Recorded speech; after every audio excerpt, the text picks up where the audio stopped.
সম্মানিত ভিউয়ার্স, আসসালামু আলাইকুম। আমি কাউসার হোসেন, ইলেকট্রিক্যাল মেকানিক চ্যানেল থেকে। আজকের এই পর্বে আমি আপনাদের দেখাবো একটি 2 টন এসি 8 ঘন্টা চালালে বিদ্যুৎ বিল কত আসবে।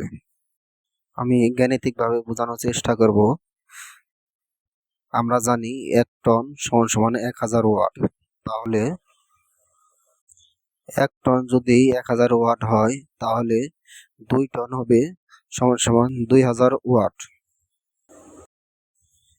তাহলে এসিটি দৈনিক 8 ঘন্টা করে চলে এনার্জি ব্যয় কত আসবে, সেটা এখন আমি বের করব। সূত্রটি হচ্ছে ডাব্লিউ সমান পি গুণন টি। তাহলে পির মান আমরা বের পাইছি, পির মানে পাওয়ার মানে 2000 গুণন টি মানে সময় 8 ঘন্টা, আর ইকুয়াল টু 1000 দিয়ে ভাগ দিলে আমাদের সূত্রটি বেড়ে যাবে। 1000 দিয়ে ভাগ দিয়ে আমরা পেয়েছি 16 kWh কিলোওয়াট আওয়ার। তাহলে আমরা জানি 1 কিলোওয়াট আওয়ার সমান 1 ইউনিট। তাহলে 30 দিন চালালে 30 গুণন 16 মানে 16 ইউনিট পেয়েছি।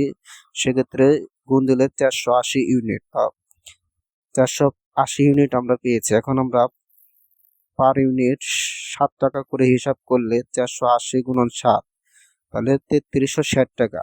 তাহলে আমাদের এসি দৈনিক 8 ঘন্টা চালালে বিল আসবে 3360 টাকা। এভাবে মূলত হিসাব করতে হয়। আমি সুন্দরভাবে একটি ছবি প্রিন্ট করে দিই। এভাবে মূলত হিসাব করতে হয়। যে কোনো এসির টন আপনারা এইভাবে হিসাব করতে পারবেন। সকলকে ধন্যবাদ। আসসালামু আলাইকুম।